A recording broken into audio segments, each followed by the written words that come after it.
When you put your life into the music, you feel it, you appreciate it, and it pays off. Let's go.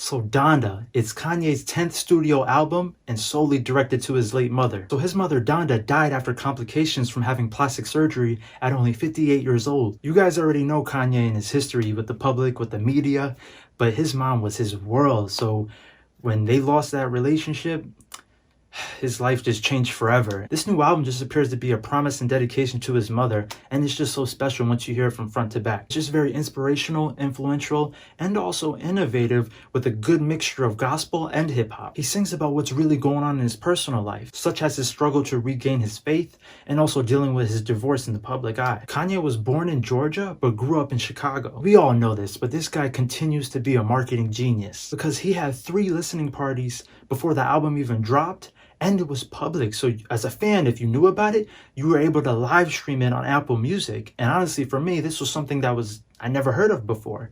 I missed the first stream, caught a little bit of the second, and then the third one I was anticipating. So I watched it from front to back, and it was just amazing of how he did this. It was pretty much like a free concert. The first 2 events were inside the Mercedes-Benz Stadium in Atlanta, and apparently Kanye was sleeping there from what I've heard. This guy was really working hardcore in the album to where you see footage of him and pictures of him actually sleeping in the arena in a small room. This guy was laser focused on producing this album. I would highly recommend going on YouTube and checking out a few of these clips from these events because, you know, Kanye, he just is random stuff. The first event, I think this guy was just walking around wearing all red. The second event, my man brought out his bed. I think he had weights. It's almost like we were watching him live there and sleep there. It's kind of weird. And throughout all this, obviously his new music's playing in the background and he's not like singing to it. We're all just listening together. It's very strange, but still very cool at the same time. And then the third event, he actually built a replica of his childhood home. And then he brings out all these random artists, including like DaBaby and Marilyn Manson, which threw me off completely because I just thought this guy had way different values than Kanye, unless Kanye's just trying to prove a point that we could all come together. But regardless, it's just amazing how this all came together. Plus, the guy at the end comes out on fire. And when it comes to this artistic stuff, there's always deeper meanings behind it.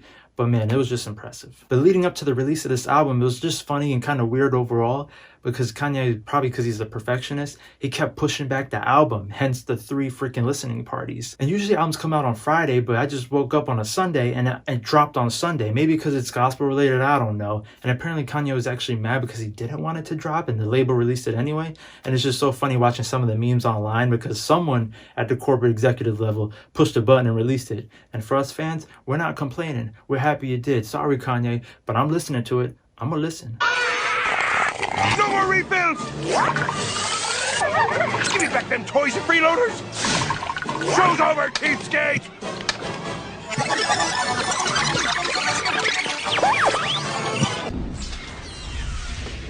Fine. I'll do it myself. Oh, hell no! Why are you running?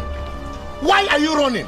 And man, I really did love this album. I'm not gonna lie to you guys. I could see some people online that weren't really feeling it, and maybe it's just the religious aspect of it, but maybe it depends on what you're going through in life at that time. But for me, it's been a while since I enjoyed his previous albums. I feel like the last 2 or 3 were like 30-40 minutes long.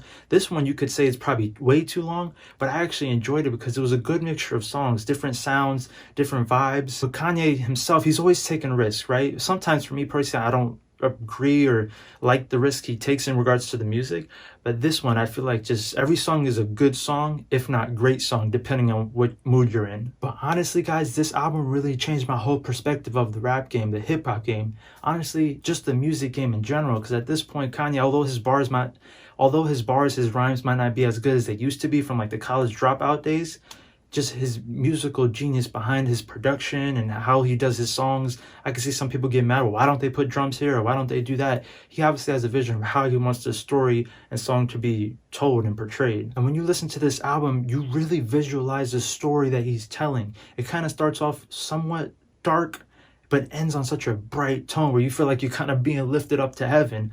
So it's just a beautiful thing to listen to. Now, I'm not saying we all go up into the club saying Jesus Lord, although we could do that. I just don't know how the vibe's gonna be, but we could do that. But I don't know, I'm just grateful for this type of album because I feel like I'm in a place in my life where, you know, you could always get religion back into your life. And this is kind of just eye-opening for me personally. So I think that's why it probably hits more to me.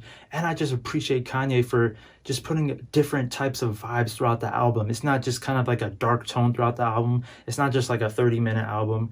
It's definitely a long album, but there's ups and downs, not in good or bad, just of the melody, the tones, the vibes. And I just think he hit it out the park on this album. I think this project was very special to him, obviously because of his mother, but also because of what he's going through. And I think because of him being out the rap game for a while. His last projects weren't huge projects. So this is him really getting back into it. And I just hope he continues it. But if not, I'm glad we're left with this album. So I just hope he's on a good path. I hope he's in a good mindset. And I hope he gets all the success that comes from this. Overall, I would have to say my opinion in this was an amazing album and definitely worth the hype. I wanna scream so loud for you, 'cause I'm so proud of you, and let me tell you what I'm about to do. If you enjoyed this video, make sure you hit that like button. And if you want to see more, just subscribe. If you want notifications for new uploads, hit that bell icon. Also, if you could share this video with your family and friends, I would greatly appreciate it. Thank you for watching, and I'll see you on the next one. Peace.